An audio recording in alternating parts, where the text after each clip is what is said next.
Bago tayo magumpisa sa ating istorya, gusto ko munang i-comment mo kung taga saan ka at anong oras mo ito pinapanood. Nakakatuwang isipin na sa iba't ibang sulok ng mundo, may mga pusong sabay-sabay na nakikinig, umaasang may mapupulot na aral, kirot at pag-asa mula sa isang kwentong tulad nito. Sa gitna ng mataong lungsod ng Maynila, sa kanto kung saan halos hindi na humihinto ang busina ng mga sasakyan at maging ang hangin ay tila may halong pagod, naroon ang isang gusaling kinikilala ng marami bilang simbolo ng ginhawa at pag-asa, ang Harmonia Medical Center. Isa iyon sa pinakamalaki at pinakarespetadong pribadong ospital sa siyudad. Makintabang mga sahig, malamig ang mga hallway at tila laging may katahimikan na hindi akmang matatagpuan sa isang lugar na puno ng may sakit, nag-aalala at nagdarasal. Ngunit sa likod ng malinis na puting pader at mamahaling kagamitan, may mga lihim na unti-unting nabubulok na parang sugat na hindi nililinis.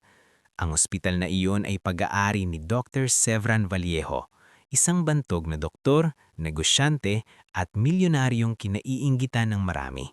Sa edad na 42, taglay niya ang lahat ng pwedeng pangarapin ng isang tao: yaman, pangalan, impluensya at kapangyarihan.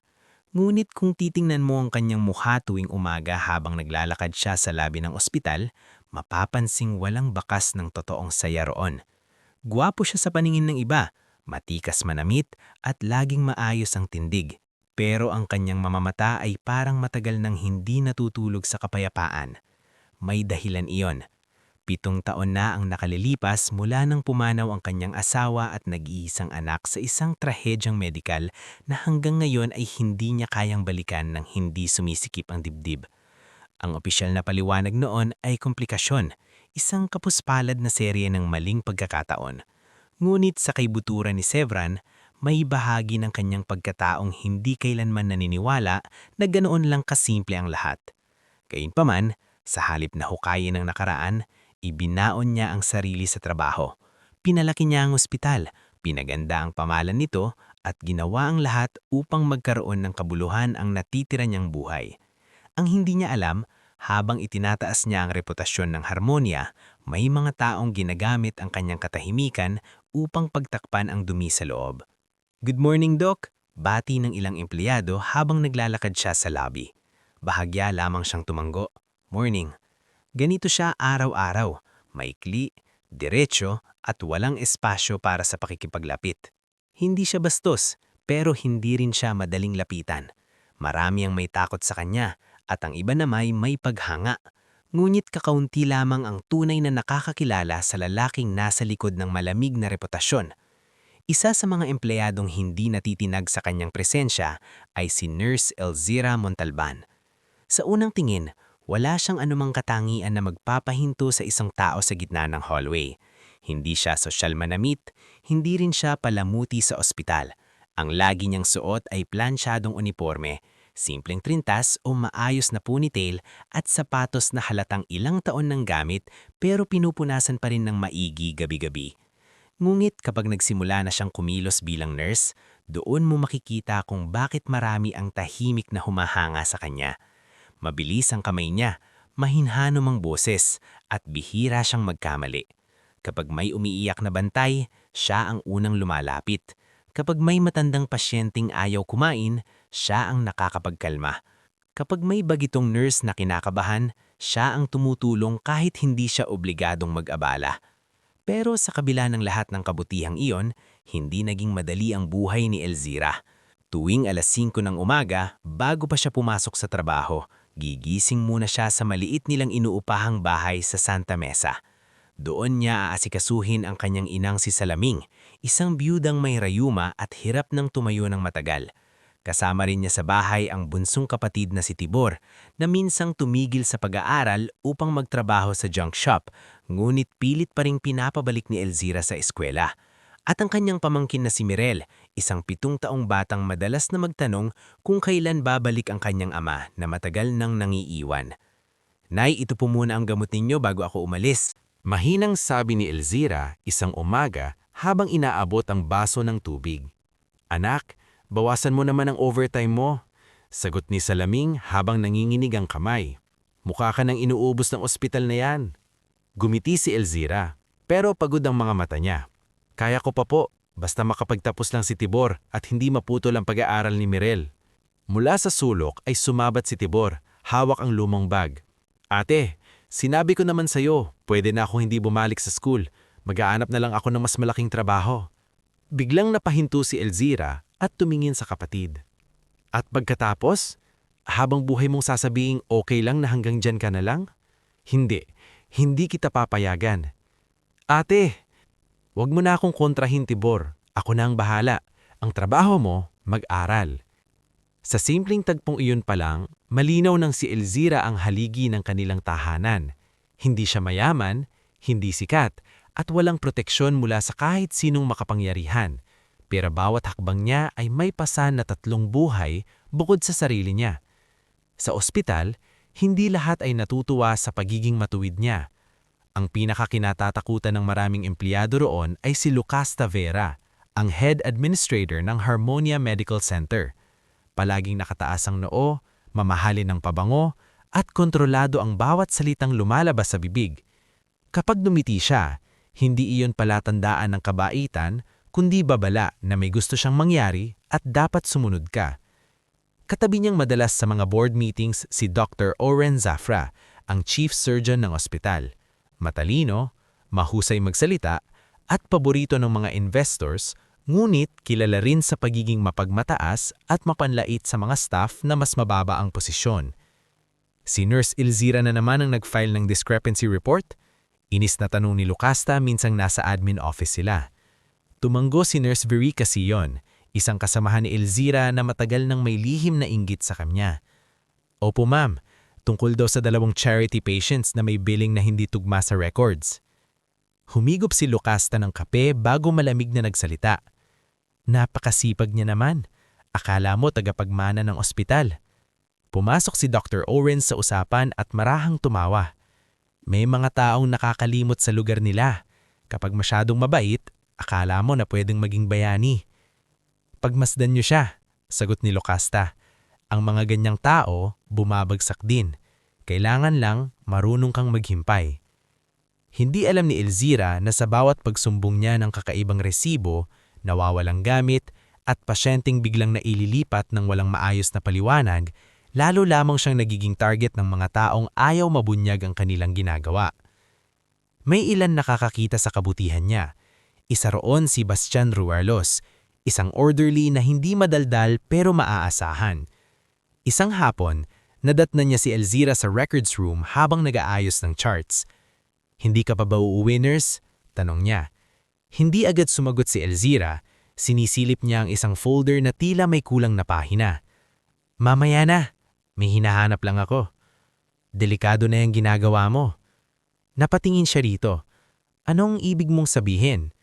Sumulyap muna si Bastian sa paligid bago lumapit. Hindi ako sigurado, pero may mga naririnig akong usapan sa lumang supply area.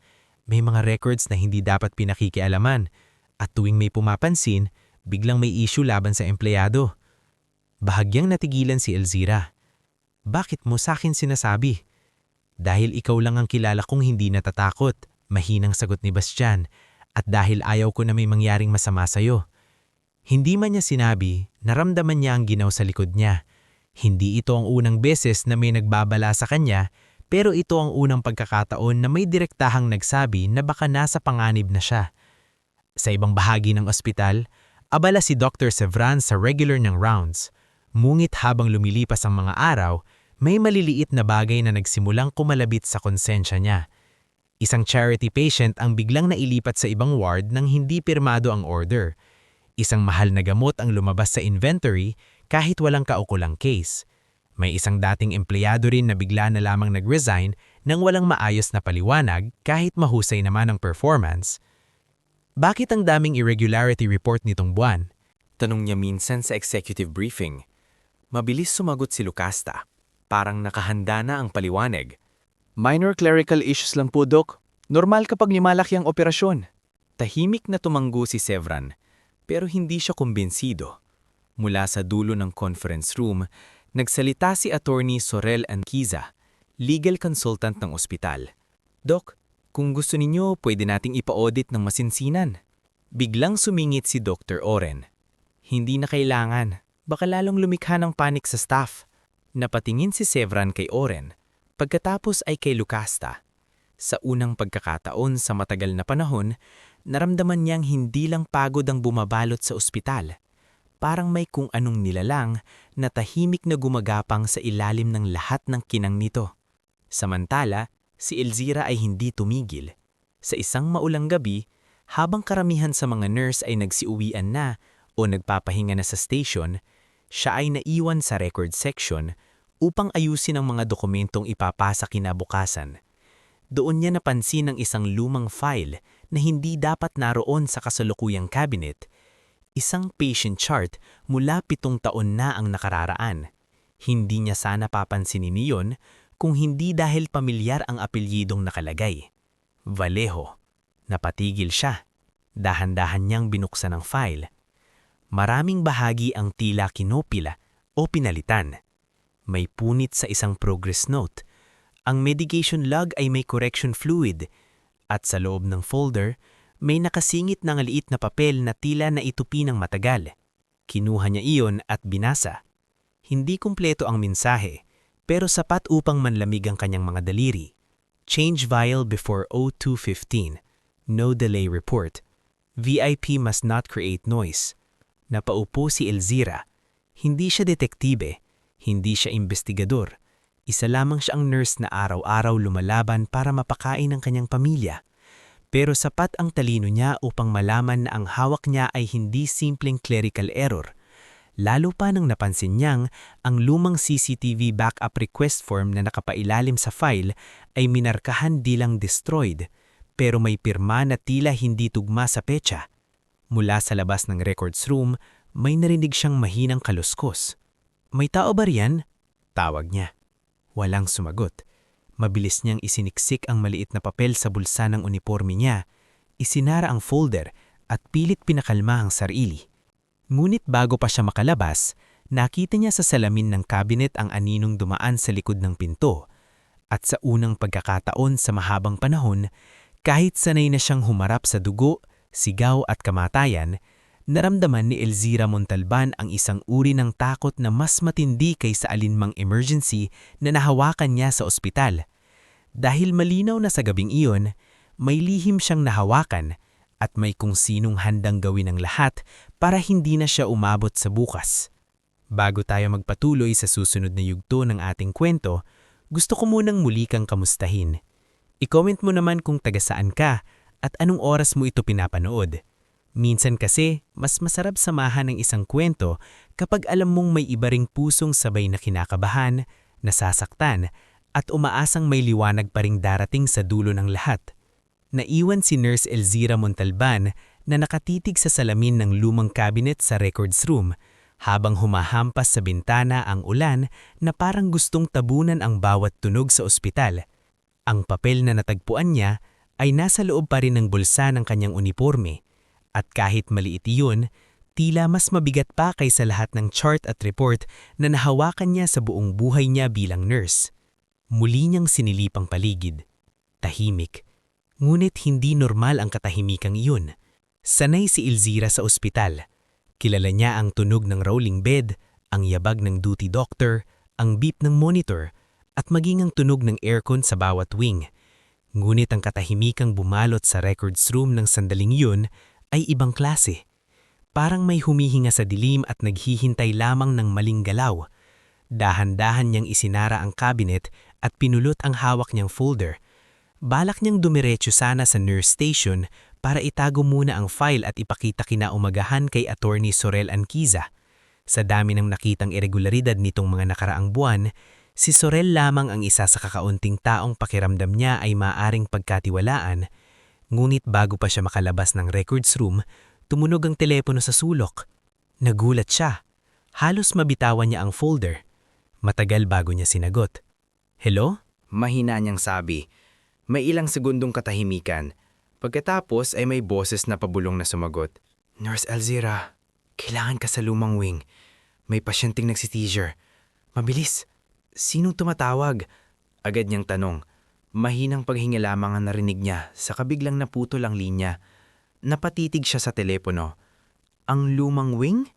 Matagal nang hindi iyon ginagamit maliban sa ilang storage rooms at mga sirang recovery bed na hindi pa naipapadawa. At higit sa lahat, walang reason para ilipat doon ang isang pasyenteng kritikal. Naisip niyang baka prank lamang iyon o maling tawag, ngunit bilang nurse, hindi niya kayang ipagsawalang bahala ang salitang seizure, lalo na kung may buhay na nakataya. Lumabas siya ng records room at nagtungo sa station. Naroon si Nurse Verica Sion, abalang nag-check ng endorsement sheet. Verica, tawag ni Elzira. Pilit pinapakalma ang sarili. May in-endorse ba kayong pasyente sa lumang wing? Hindi man lang agad tumingin si Verica. Wala. Bakit? May tumawag kasi sa records room. Sabi may nagsiseizure raw. Ngayon ay napatingin na si Verica, saka bahagyang tumaas ang kilay. Baka may maintenance na gumagawa ng kalokohan. Huwag mo nang pansinin. Hindi ko pwedeng hindi pansinin kung may totoong may kailangan ng tulong. Umismid si Verica. Ikaw bahala. Ikaw naman laging bida rito. Hindi na sumagot si Elzira. Kinuha niya ang emergency kit sa station at saka pinindot ang intercom sa lumang wing, ngunit walang sumasagot. Naisip niyang tawagin si Bastian Ruelos, ngunit nang hanapin niya ito sa corridor, wala rin doon ang orderly. Parang biglang naglaho ang ilang taong karaniwang nasa paligid tuwing ganitong oras. Sa kabilang bahagi ng gusali, nasa executive conference room si Dr. Sevran Vallejo. Mainit ang usapan sa gabing iyon. Nakalatag sa mesa ang ilang financial reports, charity disbursement summaries at procurement sheets. Habang nakaupo si Sevran sa dulo ng mahabang mesa, naroon sa magkabilang gilid si Lucas Tavera, si Dr. Oren Zafra, ilang board members at isang kinatawan mula sa finance department. Paano naging doble ang expense ng dalawang charity cases ngayong quarter? Malamig na tanong ni Sevran habang hawak ang report. Mabilis sumagot si Lucasta, gaya ng dati. May changes po sa medication sourcing, Doc. Tumaas ang imported supply. Kung imported, bakit hindi tugma ang lot numbers sa pharmacy logs? Dugtong niya. Napatingin si Dr. Oren sa admin head bago sumabat. Sevran, baka pwedeng ipasuri na lang natin sa accounting imbis na dito pa humaba. Hindi agad sumagot si Sevran. Nakatitig lamang siya sa report pero ang boses niya nang muli siyang magsalita ay mas mababa at mas mabigat. Napapadalas ang salitang baka sa ospital na ito. Baka clerical issue, baka human error, baka delay sa encoding. Hindi ako nagtatayo ng ospital para sa puro baka. Tumahimik ang silid. Si Lucasta ang unang bumasag sa tensyon. Dok, baka pagod lang po ang lahat. Malapit na rin namang maghating gabi. Hindi napansin ng karamihan ngunit sa oras ding iyon ay pumasok sa pinto si Bastian, bahagyang hinihingal. Dok, sabi nito, pasensya na po sa abala pero may ilaw po sa lumang wing. Sarado na dapat doon. Napatingin si Sevran. Maintenance? Umiling si Bastian. Hindi po, at parang may narinig akong kalabog kanina. Agad tumayo si Sevran. Lucasta, itigil muna natin ito. Oren, samahan mo ako. Ngunit bago pa makatayo si Oren, mabilis itong nagsalita. May tatawagan lang ako sa ICU, Sevran. Mauna ka na. Isang mabilis ngunit matalim na tingin ang ibinigay ni Sevran bago siya lumabas kasama si Bastian. Samantala, si Elzira ay papalapit na sa lumang wing. Bawat hakbang niya roon ay may kasamang kaba. Madilim ang hallway at iilan lamang ang ilaw na gumagana. Kumakalansing ang mga lumang metal cart na nakasandal sa pader tuwing hinahampas ng hangin ang sirang bintana. Habang palalim ang pasilyo, pakiramdam niya ay unti-unti siyang nilulunok ng katahimikan ng bahagi ng ospital na iyon. Hello? May pasyente ba rito? Walang sumagot. Naroon ang isang pinto na bahagyang nakabukas at mula roon ay may manipis na guhit na liwanag na tumatama sa sahig.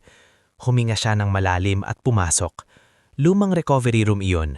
May isang metal bed, dalawang sirang monitor at amoy alikabok na may halong antiseptic. Wala siyang nakitang pasyente. May tao ba rito? Ulit niya, mas mahina na ngayon ang boses. Sa sandaling iyon, biglang sumara ang pinto sa likuran niya. Lumingon siya agad, ngunit huli na. May kamay na mabilis na pumigil sa kanyang bibig mula sa likod. Ang isa pang tao ay humablot sa emergency kit na dala niya at ibinagsak iyon sa sahig. Nagpumiglas si Elzira. Sinubukang sipain ang nasa harap niya, ngunit dalawa ang kalaban at parehong may takip ang muka. Mabilis siyang hinila patungo sa lumang recovery bed. "Pitawan niyo ko!" sigaw niya, ngunit naburahiyon ng telang ipinulupot sa kanyang bibig. Pinilit niyang kumawala, sinipa ang isang metal tray at umalingaw-ngaw ang kalabog sa buong silid. Ngunit masyadong malalakas ang mga lalaking yun. Itinali nila ang kanyang magkabilang kamay sa bakal na gilid ng kama at pinigilan ng mga paa niya gamit ang maruming strap na mukhang matagal nang hindi nagagamit. Lumuluha na sa galit at takot si Elzira habang pilit na umiiling. "Nasaan ang kopya?" Mahina, ngunit mariing tanong ng isa. Hindi siya sumagot. Sinampal siya nito ng bahagya, sapat para maramdaman niya ang alat ng dugo sa labi. "Nasaan ang file?" ulit ng lalaki. Mabilis niyang naisip ang maliit na papel sa bulsa ng uniforme niya. Pinilit niyang huwag mapatingin doon. Mula sa labas ng silid, may narinig siyang isa pang boses. Babae. Kalma. Pamilyar. "Bilisan ninyo," sabi nito. "Kapag may dumating, tapos tayo." Namlamig si Elzira. Boses iyon ni Lucas Tavera. Hindi siya makapaniwala. Ang mga hinala niya noon ay isa na ngayong malinaw na katotohanan. Hindi simpleng paninira lamang ang lahat.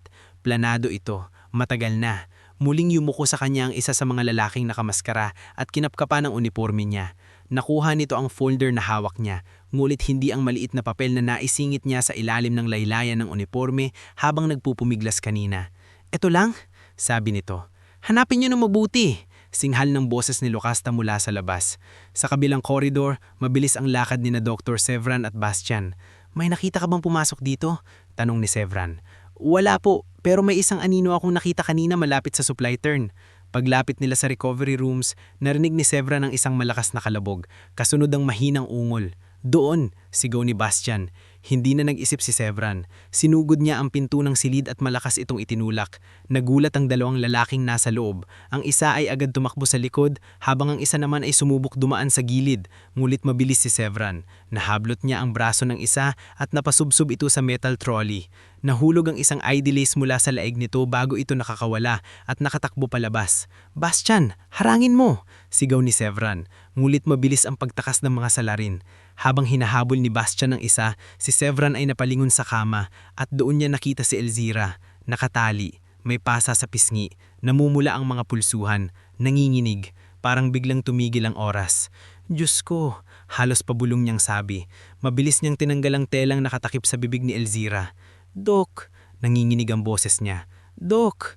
"Ayos ka lang, nandito na ako." Sa unang pagkakataon sa mahabang panahon, may matinding emosyon sa boses ni Sevran na hindi basta galit lamang. May takot, may konsensya, may pagkabigla. Isa-isa niyang tinanggal ang tali sa kamay ni Elzira. Napansin niyang nangingitim na ang mga markang iniwan nito sa balat. Nang makalaya ang mga braso ng nurse, bigla itong napahawak sa kanyang dibdib na parang ngayon pa lamang niya lubos na naramdaman ang bigat ng nangyari. "Sino ang gumawa nito?" tanong ni Sevran. Napaluha si Elzira ngunit hindi pa siya makasalita ng diretsyo. May kinuha sila. File!" Mabilis niyang kinuha ang coat niya at ibinalot sa balikat ng nurse. "Hindi ka muna magsasalita. Dadalhin kita sa ligtas na lugar." "Dok, may..." "Later." Mariing ngunit mahinahong sabi niya. Pagdating ni Bastian sa pinto, hinihingal ito. "Nakatakas po, Dok. Pero may naiwan silang..." Itinaas ni Sevran ang ID lace na nakuha niya mula sa sahig. Hindi niya pa masyadong tinitignan iyon. Ang atensyon niya ay nasa babaeng halos mawalan na ng malay sa harap niya. Walang pag-aatubili niya itong binuhat.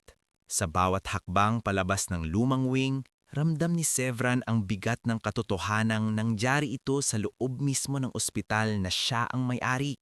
Sa ospital na ipinangako niyang magiging ligtas para sa lahat. Sa ospital na unti-unti pala niyang pinabayaang makain ng mga taong mas uhaw sa pera kesa awa.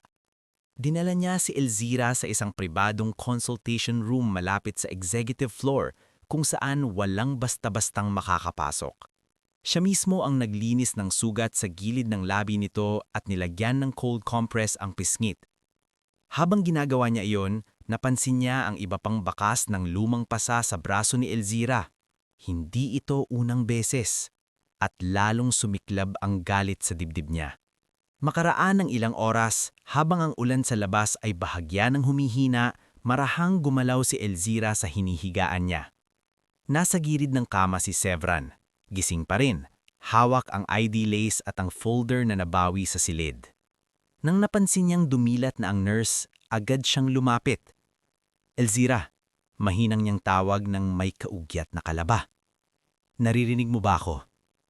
Dahang-dahang tumanggo ang babae. Sino sila? Tanong niya. At bakit kanila gustong patahimikin? Tinitigan siya ni Elzira. Ang mga mata niya ay pagod, takot, ngunit puno ng isang katotohanang matagal na niyang bitbit ng mag-isa. Bahagya siyang umangat at lumapit, na parabang ayaw niyang marinig ng mga pader ang sasabihin niya. Pagkatapos, sa mahinang boses na halos singlamig ng hangin matapos ang bagyo, ibinulong niya ang mga salitang tuluyang nagpayanig sa buong pagkatao ni Dr. Sevran Vallejo. Hindi aksidente ang pagkamatay ng asawa at anak mo noon, Doc. May tao sa ospital mo na matagal nang pumapatay ng tahimik. Bago tayo muling dumiretso sa susunod na yugto ng ating istorya, gusto ko munang batiin ang bawat isa sa inyo. I-comment mo naman kung taga saan ka at anong oras mo ito pinapanood. Minsan, habang tahimik ang gabi o habang abala ang mundo sa paligid natin, mas lalong tumatagos ang isang kwento kapag alam mong may iba ring sabay na nakikiramdam, kinakabahan, at umaasang mananaig din ang katotohanan. Nanigas si Dr. Sevran Vallejo sa kinauupuan niya matapos marinig ang ibinulong ni Nurse Elzira Montalban. Hindi aksidente ang pagkamatay ng asawa at anak mo noon, Doc. May tao sa ospital mo na matagal nang pumapatay ng tahimik. Parang umalingaungaw ang bawat salita sa loob ng pribadong consultation room. Hindi man malakas ang pagkakasabi ni Elzira, sapat iyon upang yumanig ang pinakamatibay na bahagi ng pagkatao ni Sevran. Sa loob ng 7 taon, araw-araw niyang pinilit tanggapin na ang pagkawala ng kanyang asawa at anak ay isang malupit na pagkakataon lamang. Isang komplikasyong hindi na dapat balikan dahil wala nang mababago. Mulit sa isang iglap, ang sugat na pilit niyang tinakpan ng trabaho, yaman at katahimikan ay muling nabuksan. Hindi agad siya nakapagsalita. Nakatitig lamang siya kay Elzira na kahit halatang nanghihina pa rin ay pilit na pinagtitibay ang sarili. Namumula ang mga pulsuan nito sa bakas ng tali. May pamamaga pa rin ang gilid ng labi at may bahid ng takot sa mga mata. Ngunit higit sa lahat ay may nakikita si Sevran na hindi niya nakita sa maraming taong nakapaligid sa kanya. Isang mabigat ngunit tapat na katotohanan. Ulitin mo. Mahinang ngunit paos niyang sabi. Bahagyang napapikpik si Elzira, saka huminga ng malalim. Hindi ko po sinabing alam ko ang lahat, Doc. Pero matagal ko nang pinaghihinahalaan na may mga kaso sa ospital na hindi basta pagkakamali lang. At nang nakita ko yung lumang file kanina, alam kong may koneksyon. Mabilis na tumayo si Sevran at napaatras ng ilang hakbang. Dumaan ang kamay niya sa sariling batok, gaya ng isang taong pilit inaabot ang isip na tila biglang nagkalasog-lasog. Anong koneksyon? Paano mo nalaman ang tungkol sa pamilya ko? Napalunok ng mahina si Elzira. Noong nagsimula akong mag-report ng mga discrepancy sa gamot at billing, may ilang lumang records na hindi tugma sa current system. May mga names na paulit-ulit lumalabas sa files na dapat na-destroy na raw noon. Isa po roon ang apelyido ninyo. Lumapit si Sevran sa mesa at doon niya inilapag ang ID lace na nakuha niya sa tumakas na salarin. Nanginginig ang kamay niya. Hindi sa takot, kundi sa pigil na galit. Hindi ko maintindihan, bulong niya. 7 taon akong nabuhay na naniniwalang aksidente ang lahat. Baka gusto nilang iyon ang paniwalaan ninyo, sagot ni Elzira. Kasi habang tahimik kayo, ligtas sila. Tumahimik ang silid. Sa labas ng pinto ay nagbabantay si Bastian Ruelos, nakahihingi lamang ng yelo at karagdagang first aid supplies. Hindi niya alam ang buong usapan sa loob, ngunit ramdam niya ang bigat ng nangyayari. Samantala sa executive floor, nagsimula nang magtanong ang ilang empleyado kung bakit biglang umalis si Dr. Sevran sa board meeting at bakit may narinig na habulan sa lumang wing. Sa loob ng consultation room, muling nagsalita si Sevran. Mas kontrolado na ang boses niya, ngunit mas mabigat. Simula sa umpisa, Elzira, lahat ng alam mo. Bahagyang bumangon si Elzira at sumandal sa unan. Hindi po ito nagsimula sa file ng pamilya ninyo. Mga buwan na akong may napapangsing kakaiba. Una, may ilang charity patients na dumadaan sa amin pero pagdating sa billing, parang premium cases ang singil sa records. Pangalawa, may mga gamot na lumalabas sa pharmacy kahit walang tamang physician order.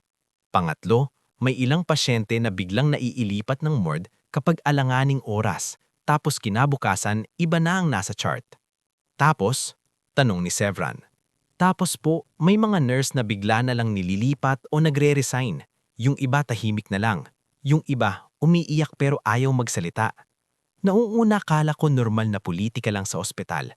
Pero habang tumatagal, parang may pattern. Napalunok si Sevran. At saan pumapasok ang nangyari sa asawa at anak ko? Ikinuyom ni Elzira ang kamay niya. Naong nakaraang linggo po, may inutusan akong intern na kumuha ng archived records para sa legal reconciliation. Doon ko nakita na may ilang files mula 7 taon nang nakalipas na may correction fluid, may nawawalang page at may signatures na hindi tugma sa petsa. Hindi ko pa sana iuugnay sa inyo yon kung hindi ko nakita ang maliit na note sa file na may utos na palitan ng vial at iwasan gumawa ng ingay ang isang VIP case. VIP? Ulit ni Sevran, halos sa sarili niya lamang. Asawa ko yun. Buntis siya noon.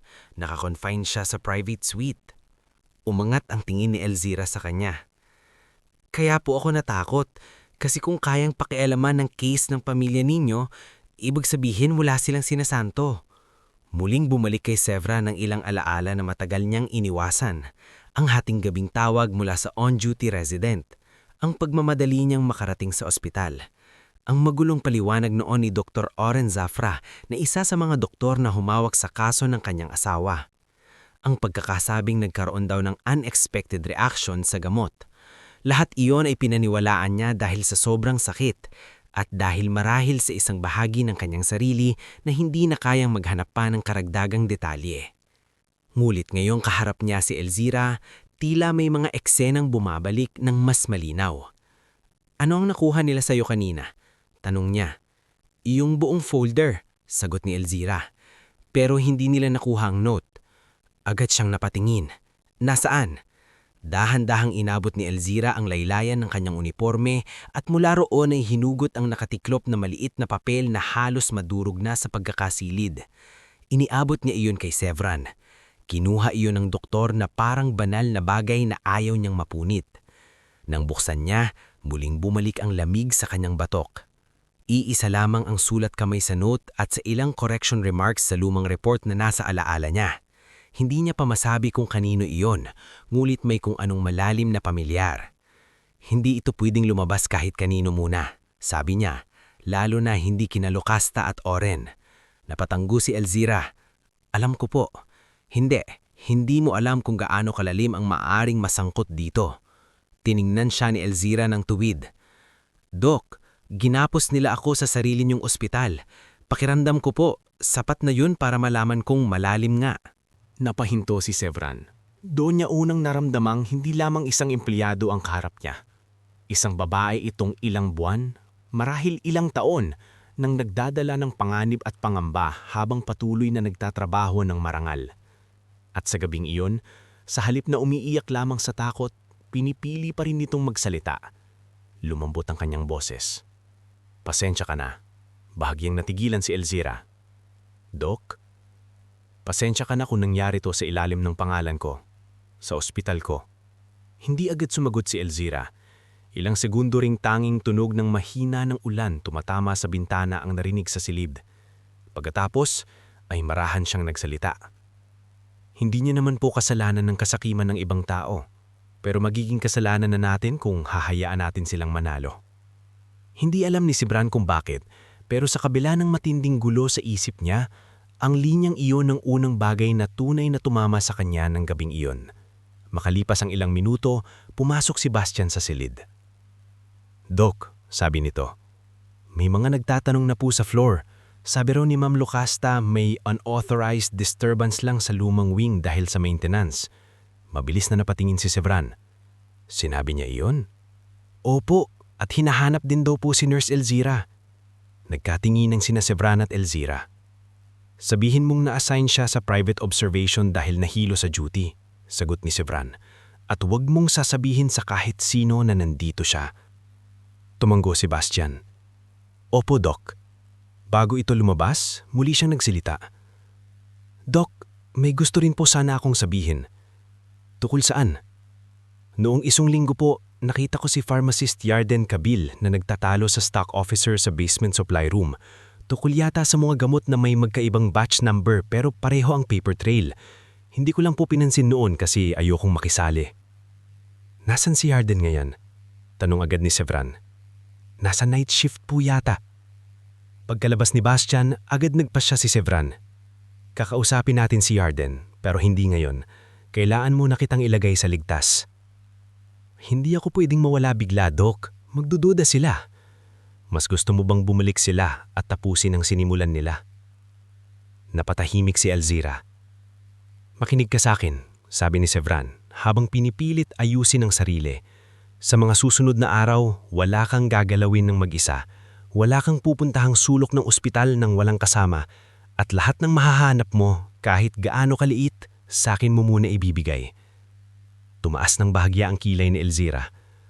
Paano ko malalaman na mapagkakatiwalaan ko kayo ng buo, Doc? Hindi iyan sinabi sa matari na paraan. Tapat lamang. Dahil sa totoo lang, kahit siya ay hindi pa lubos na kilala ang lalaking nasa harap niya. Napatingin si Sevran sa note sa kanyang kamay. Pagkatapos ay dahan-dahan niyang sinagot iyon. Dahil kung tama ka, hindi lang ito laban mo. Kinuha na nila ang pamilya ko noon.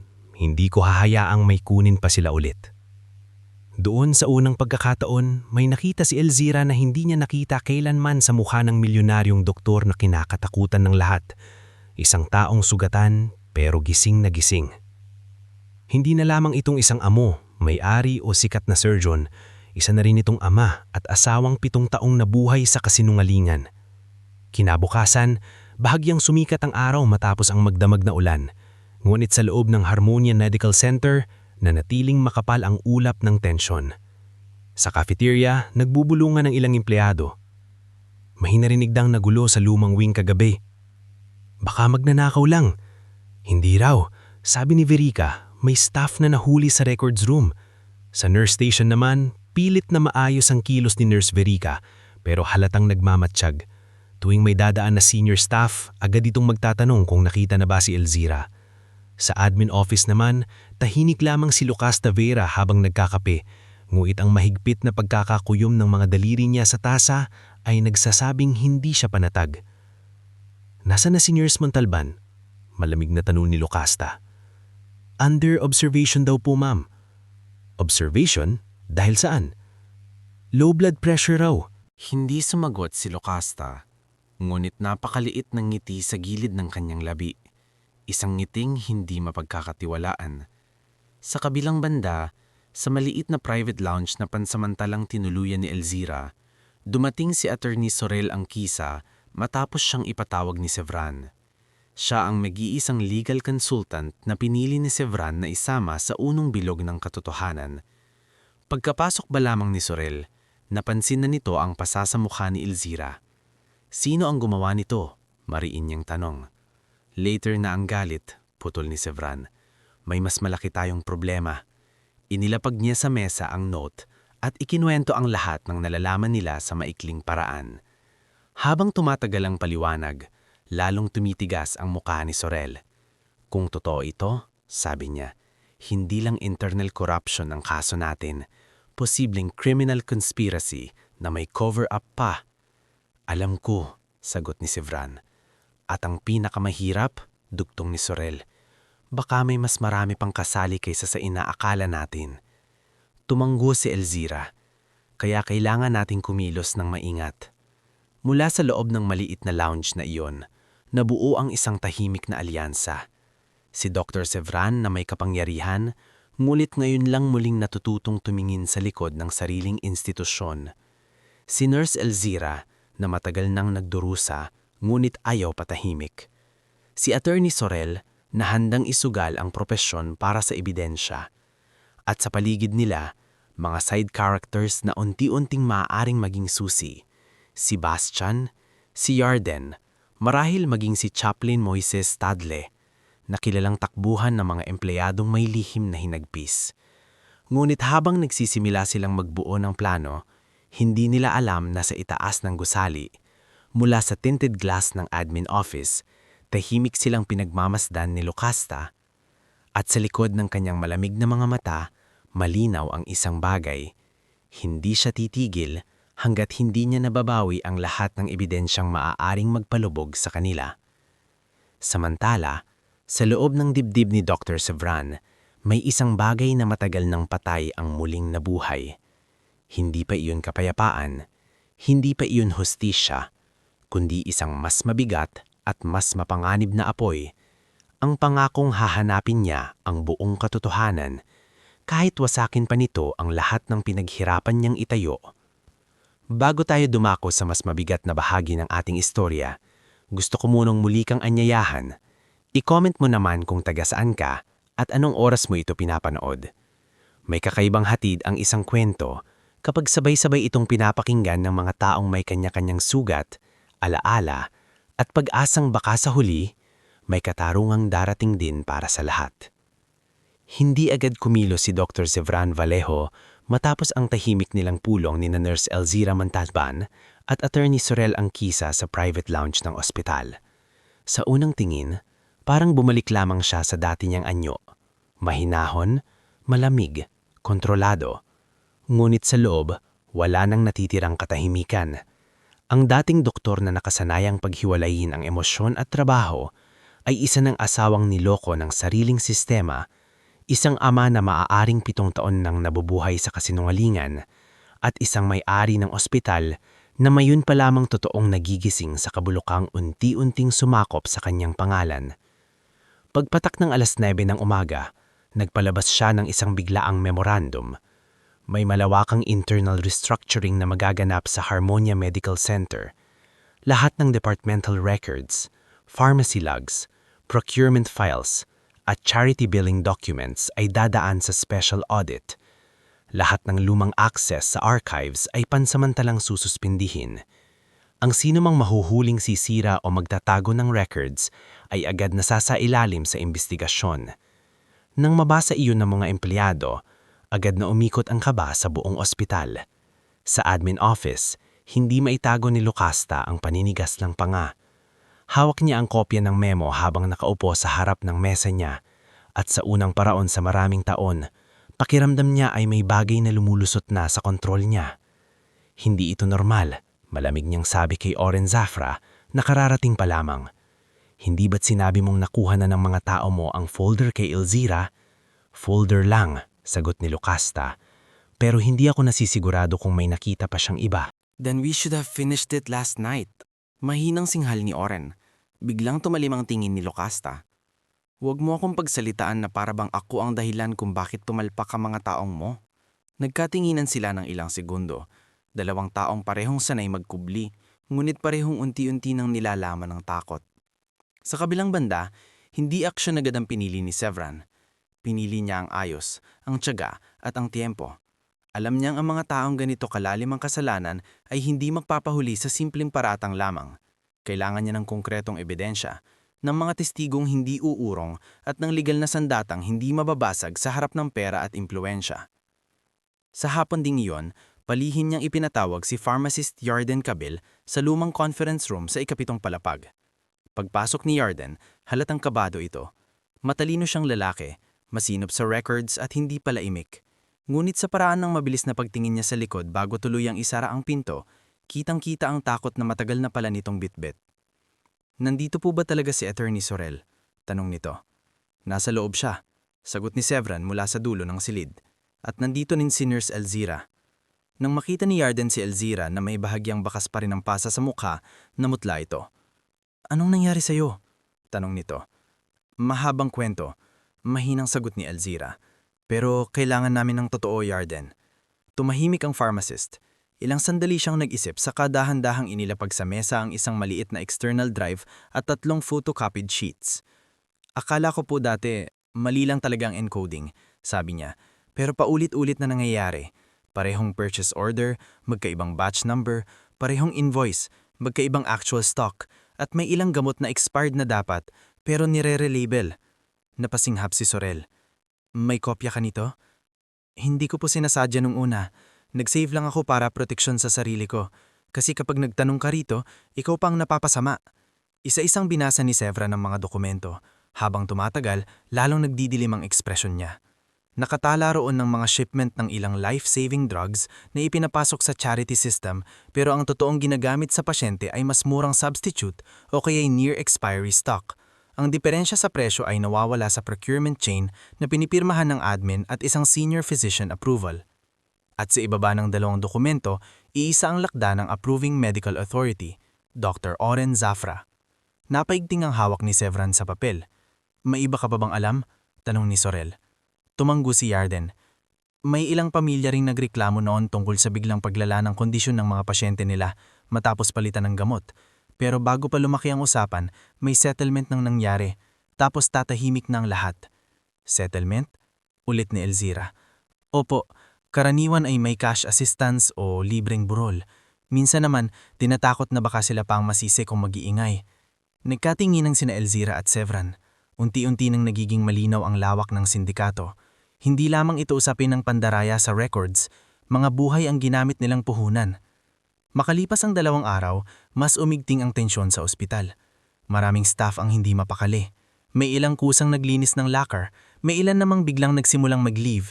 Ang mga bulungan sa cafeteria, sa elevators at sa nurse stations ay puro tungkol sa audit, sa posibleng suspension at sa tahimik na pagkawala ng ilang lumang access permissions. Samantala, si Elzira ay pansamantalang ipinalapag ni Sevran sa opisyal na assignment sa Patient Welfare Review Office, isang maliit ngunit sensitibong departamento na bihirang puntahan ng iba. Sa papel, tila promotion iyon para makatulong siya sa audit ng complaints. Sa totoo, isa iyong paraan para mailayo siya sa karaniwang galaw ng mga taong gustong patahimikin siya. Dito nagsimulang gumanda ang takbo ng kanyang buhay, kahit paunti-unti at may kasamang takot. Isang gabi, personal niyang ipinatawag si Sevran sa kanyang opisina. Pagpasok ni Elzira, nadatnan niyang nakahain sa mesa ang ilang documents at isang brown envelope. Umupo ka muna, sabi ni Sevran. Nag-alinlangan si Elzira pero sumunod din. Inabot ni Sevran ang sobre. Nakaayos na ang relocation ng pamilya mo. Nanlaki ang mata niya. Dok? Temporary housing sa staff annex na malapit sa ospital. Mas ligtas doon. May sarili kayong maliit na unit, may access sa clinic para sa nanay mo at hindi na kailangang bumiyahe ng malayo si Tibor.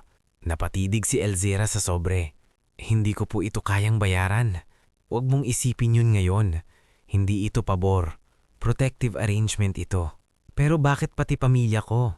Kasi hindi na lang ikaw ang maaaring targetin nila. Putol ni Sevran. At ayokong gamitin kanila sa pamamagitan ng mga mahal mo sa buhay. Biglang namuo ang luha sa mata ni Elzira, nulit mabilis niya iyong pinigil. Sa dami ng taong nang insulto, umapi at nagduda sa kanya sa loob ng ospital, hindi niya inasahang sa gitna ng pinakamagulong panahon ay may magpaparamdam sa kanyang may halaga rin pala ang kanyang kaligtasan. Salamat po, mahina niyang sabi. Hindi siya agad sinagot ni Sevran. Sa halip ay tumingin ito sa bintana. Huwag ka munang magpasalamat. Hindi pa tapos to. Sa sumunod na linggo, inilipat nga ni Elzira sina Salaming, Tibur at Mirel sa mas maayos na unit sa annex. Maliit lamang iyon pero may sariling banyo, mas malinis na kisame at hindi tumutulo kapag umuulan. Nang makita iyon ni Mirel, napatalon ng bata. Tita, dito na tayo talaga. Tanong nito habang hawak ang manipis na kortina sa bintana. Oo, sagot ni Elzira na halos hindi makapaniwalang kaya na nilang humina ng mas maayos. Dito muna tayo. Napaupo si Salaming sa kama at napaluha. Anak, parang ang tagal ko nang hindi nakakakita ng kwartong ganito kalinis. Lumapit si Tibur at marahang hinawakan ng balikat ng kapatid. Ate, dahil ba ito sa trabaho mo? Bahagyang natigilan si Elzira. Hindi lang dahil sa trabaho, dahil kailangan nating maging matibay ngayon. Bilang bahagi rin ng tulong, inayos ni Attorney Sorel ang scholarship application ni Tibur sa isang vocational medical support program na konektado sa charitable arm ng ospital. Si Mirel naman ay binigyan ng school supplies ni Chaplain Moises Tadle na ngayon ay kasama na rin sa maliit nilang bilog matapos magsabi na may mga pamilyang lugapit sa kanya noon, umiiyak at humihingi ng dasal para sa mga mahal nilang namatay sa di maipaliwanag na kapabayaan. Hindi ako pwedeng tumistigo sa lahat. sabi ni Moises sa kanila sa chapel isang hapon. Pero kilala ko ang ilan sa mga pamilyang matagal nang gustong magsalita. Natakot lang sila. Makakausap ba natin sila? Tanong ni Sorel. Tumanggo ang pari. Kung maipaparamdam nating hindi na silang nag-iisa. Habang lumalakas ang hanay nila, gumagalaw rin ang kabilang panig. Sa admin office, mabilis na nagpadala si Lucasta ng utos para mailabas sa building ang ilang storage boxes na may lumang procurement files. Sa basement parking, isang itim na van ng palihimsa ng lalabas ng gabing iyon. Ngunit hindi nila alam, nakahanda na si Sevran. Kasama ang 2 pribadong investigador at isang kontak ni Sorel mula sa Anti-Fraud Task Force, hinarang nila ang sasakyan sa mismong exit. Ano to? Malamig na tanong ni Sevran habang tinitignan ng mga kahon. Namutla ang records custodian na sakay ng van. Old disposal files lang po, Doc. Pinapababa po ni Ma'am Lucasta. Walang disposal tonight, sagot ni Sevran. Buksan. Nang mabuksan ang mga kahon, bumungad ang mga lumang patient files, duplicate invoices at sealed envelopes na dapat ay nasa archive vault. Ilan sa mga iyon ay may tulang markang for shredding. Mula sa dilim, dahan-dahang lumapit si Lucasta, kasunod si Dr. Oren. Doc, bakit kailangang parang kriminal ang pato ninyo sa sarili ninyong mga tao? Malamig na sabi ni Lucasta. Humarap si Sevran sa kanya. Mas magandang tanong, Lucasta. Bakit kailangang ilabas ng palihim ang records na hindi ko inaprubahan? Sumingit si Oren. Paranoia ka na, Sevran. Lahat na lang binibigyan mo ng masamang kulay dahil sa audit na yan. Walang emosyon ang mukha ni Sevran habang inilabas niya ang photocopy ng drug discrepancy sheet at itinapat sa kanila. Kung paranoia ito, bakit pirma mo ang nasa 4 na replacement approvals na may falsified batch numbers? Saglit na natigilan si Oren. Sapat iyon para mahalata ng lahat. At bago pa makasagot ang doktor, isa pang boses ang sumingit sa likod. Ako po ang magpapatunay na hindi lang batch numbers ang pineke. Lumingon silang lahat. Naroon si Nurse Dasel Puron, nanginginig ngunit matigas ang mukha. Isa siya sa mga dating sunod-sunuran lamang sa admin at isa rin sa mga tahimik na saksi sa ilang paglipat ng pasyente kapag 10 oras ng gabi. Dasel, babala ni Lucasta. Pero hindi na siya umatras. Matagal ko nang alam. Umiiyak, ngulit tuloy-tuloy na sabi ni Dasel. May mga utos kayong huwag ilag ang totoong oras ng medication. May mga pagkakataong pinapalitan ng charts at noong gabing namatay ang asawa ni Doc Sevran, narinig ko si Dr. Oren na sabihing huwag munang galawin ang vial hanggat hindi naaayos ang papers. Parang bumagsak ang buong gusali sa katahimikan. Nanlaki ang mga mata ni Sevran. Hindi ito sapat upang agad magkulong ng tao, pero sapat itong pandurog ng huling depensa ng mga nagsisinamaling. Mabilis nang kumilos ang task force na kausap ni Sorel. Kinaumagahan, sabay-sabay sinalakay ang admin records room, pharmacy back storage, at executive accounts archive. Lumabas ang iba pang ebidensya, offshore remittance trails, settlement ledgers, internal directives, at coded patient classifications para sa mga kasong pwedeng pagkakitaan. Sa hapon ding iyon, sa harap ng mismong lobby ng Harmonia Medical Center, inaresto si Lucasta Vera at si Dr. Oren Zafra. May ilan sa mga empleyado ang napatakip lang bibig sa gulat. May mga nurse na napaiyak, may mga utility staff na nagbubulungan, tila hindi makapaniwalang ang mga taong matagal nilang kinatatakutan ay ngayon nakatosas na. Bago isakay sa sasakyan ng mga otoridad, lumingon si Lucasta kay Elzira na nakatayo sa may gilid kasama sina Sorel at Bastian. Akala mo nanalo ka na, malamig nitong sabi. Tahimik lamang si Elzira. Pagkatapos ay marahan siyang sumagot. Hindi ako. Ang totoo ang nanalo. Samantala, nang dalhin na si Oren palayo, tumingin ito kay Sevran. Hindi na mayabang kundi galit at talunan. Hindi mo na maibabalik ang pamilya mo, bulong nito. Sumikip ang panga ni Sevran, ngulit hindi siya sumagot. Dahil totoo iyon, hindi na maibabalik ang mga nawala. Hindi maibabalik ang 7 taong nilamon ng maling paniniwala. Hindi maibabalik ang lahat ng pasyenteng nasaktan, ang mga pamilyang tumahimik at ang mga empleyadong natakot. Ngulit, may isang bagay na kaya pa niyang gawin. Nang gabing iyon, mag-isa siyang nagtungo sa memorial wall ng ospital kung saan nakalagay ang maliit na plake para sa kanyang asawa at anak. Hindi na niya iyon halos dinadalaw noon dahil sa bawat paglapit niya roon ay pakiramdam niya siya mismo ang muling namamatay. Ngulit ngayon, huminto siya roon ng matagal.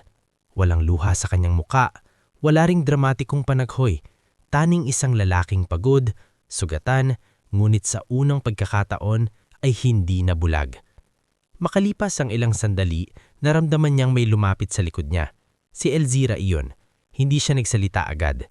Tumabi lamang siya sa kuanting distansya, sapat para ipakitang hindi siya nangiistorbo, pero hindi rin niya hahayaang mag-isa si Sevran sa pinakamabigat na sandali. Pagkaraan ng ilang minuto, si Sevran ang unang nagsalita. Akala ko noon, kapag mas yumaman ako, mas mapoprotektahan ko ang lahat. Pero habang abala ako sa pagpapalawak ng ospital, may mga taong ginamit ang pangalan ko para wasakin ang buhay ng iba. Tahimik si Elzira. Hindi ko man nailigtas ang pamilya ko, dugtong niya. Pero salamat sa iyo, may mga buhay pang hindi tuluyang naubos. Bahagyang yumuko si Elzira. Hindi ko rin po magagawa kung hindi kayo nanindigan. Huminga ng malalim si Sevran at tumingin muli sa plake. At sa unang pagkakataon sa 7 taon, may kung anong bahagyang lumuwag sa dibdib niya. Hindi pa iyon lubos na kapayapaan. Hindi pa rin nawawala ang sakit, pero wala na ang dating bulag na galit. Pinalitan iyon ang isang mas matatag na pangako, na ang ospital na minsang naging pugad ng takot ay kailangan na ngayong maging lugar ng paghilom. Sa gabing iyon, habang tahimik ang memorial wing at unti-unting humuhupa ang ingay ng iskandalo sa labas, malinaw na ang pagbagsak ng sindikato. Ngunit sa loob ng Harmonia Medical Center, may mas mahalagang bagay na nagsisimula pa lamang, ang unti-unting pagtahi sa mga buhay na matagal nang pinunit ng kasinungalingan. Bago natin simulan ang huling yugto ng ating istorya, gusto ko munang anyayahan kang mag-iwan ng komento kung taga saan ka at anong oras mo ito pinapanood. Sa bawat kwentong may sugat, luha at pakikibaka, mas gumagaan ang pakiramdam kapag alam nating may mga taong sabay nating dinaraanan ang bawat kaba at bawat pag-asang sa dulo may maayos ding wakas na naghihintay. 1 taon nang lumipas matapos ang pagbagsak ng sindikatong matagal nang nagkubli sa loob ng Harmonia Medical Center. Malaki ang ipinagbago ng ospital, ngulit hindi iyon naging madali. Hindi isang memorandum, hindi isang pag-aresto at hindi isang press conference ang agad naglinis sa pangalan ng institusyon. Sa loob ng 12 buwan, araw-araw na nilalaban ni Dr. Sevran Vallejo ang sirang tiwala ng publiko, takot ng mga empleyado, at sariling konsensya. May mga pasyenteng umatras noon at lumipat sa ibang ospital. May ilang investors na umatras din sa takot na bumagsak ang negosyo. May mga reporter na halos araw-araw nasa labas ng gate, pilit kumukuha ng pahayag, tila ba gustong gawing palabas ang bawat sugat ng ospital. Ngulit sa kabila noon, hindi umatras si Sevran. Kung dati trabaho lamang ang ginagamit niyang panakip sa pagdadalamhati, ngayon ay ginawa niyang misyon ang muling itayo ang Harmonia. Hindi bilang monumento ng yaman, kundi bilang lugar na karapat-dapat pagkatiwalaan. Ang lumang slogan ng ospital ay pinalitan. Ang dating Excellence Beyond Care ay binago niya bilang dangal sa gamutan, puso sa paglilingkod. Marami ang nagsabing simpleng branding lamang iyon, ngulit para sa mga tunay na nakakaalam ng mga nangyari, alam nilang may laman ang bawat salitang iyon. Sa gitna ng pagbabago, isa sa pinakamalaking hakbang ni Sevran ay ang pagtatatag ng Celestine and Evo Foundation, ipinangalan sa kanyang yumaong asawa at anak. Ito ang charitable arm ng ospital na nakatuon sa libreng gamutan, legal assistance sa mga biktima ng medical fraud, at scholarship para sa mga empleyadong gustong magpatuloy sa pag-aaral sa larangan ng healthcare. Sa araw ng unang board meeting para rito, kumpleto ang bagong mukha ng Harmonia. Naroon si Attorney Sorel Angkisa, ngayon ay pinuno ng Ethics and Legal Integrity Council ng ospital. Naroon din si Pharmacist Yarden Cabil na namumuno na sa bagong Transparent Inventory and Drug Validation System. Si Bastian Ruelos na dating tahimik na orderly lamang ay isa ng Security and Staff Protection Supervisor. Si Chaplain Moises Tadle ay nagsasagawa na ng grief and healing sessions para sa mga pamilya ng mga dating biktima. At si Nurse Desel Poron, na minsang natakot magsalita, ay tinanggap pa rin sa ospital, ngulit inilagay sa mas mababang posisyon sa ilalim ng probation at counseling, bilang paalala na ang ikalawang pagkakataon ay may kaakibat na pananagutan. Ngunit sa lahat ng naroon, ang pinakamaraming matang nakatingin ay kay Elzira Montalban. Sa araw na iyon, suot niya ang bago niyang uniforme. Simple pa rin, ngunit mas maayos ang tabas, mas tiwala ang tindig. Mula sa pagiging senior ward nurse na laging nasa aniw at laging nasa panganib, siya na ngayon ang opisyal na Director of Patient Welfare ng Harmonia Medical Center. Hindi siya napunta roon dahil sa awa o dahil sa malapit kay Sevran. Napunta siya roon dahil sa bawat empleyado sa gusali, siya ang isa sa kakaiting lumaban kahit walang kasiguransang may magtatanggol sa kanya. Habang ipinapakilala niya si Sevran sa bagong team, tahimik lamang si Elzira. Ngunit sa loob-loob niya, bumabalik ang bawat gabing umuuwi siyang pagod, may bitbit na grocery na kulang, may inaalalang upa, gamot ng ina, baon ng pamangkin, at kinabukasan ng kapatid. Noon, pangarap na para sa kanya ang makatulog nang hindi iniisip kung saan kukuha ng dagdag na pambayad sa kuryente. Ngayon, nasa harap siya ng mga taong may respeto sa kanya, may ayos na posisyon, at may tunay ng kapangyarihang tumulong sa mga pasyente na dati niya lamang pinagtatanggulang ng palihim. Matapos ang meeting, sakalang siya halos nakahinga ng maayos. Sa koridor, nadatangan siya ni Tibur, na ngayon nakapolo at may ID lace na rin bilang trainee sa Biomedical Support Unit ng Foundation. Ate, Maluwag ang ngiti nitong sabi. Narinig mo ba? Confirmed na raw ang scholarship ko hanggang matakos. Napangiti si Elzira. Siyempre naman, pinighirapan mo rin yan. Napakamot si Tibor sa ulo. Kung noon mo ko pinabayaan na lang magtrabaho sa junk shop, baka hindi ko mararanasan to. Sinabi ko sa'yo, hindi habang buhay maliit lang ang pangarap natin, sagot niya. Biglang sumingit ang boses ni Mirel na mabilis na tumakbo papunta sa kanila dala ang isang cart paper. Tita, tingnan mo! Kinuha ni Elzira ang papel. Drawing iyon ng isang ospital. May mga puso sa bubong at sa harap ay 3 stick figure. Isa raw si Doc Sevran, isa si Tita Elzy at isa siya. Napatawa si Tibor. Bakit kasama si Doc Sevran? Dumilat si Mirel na tila obvious ang sagot.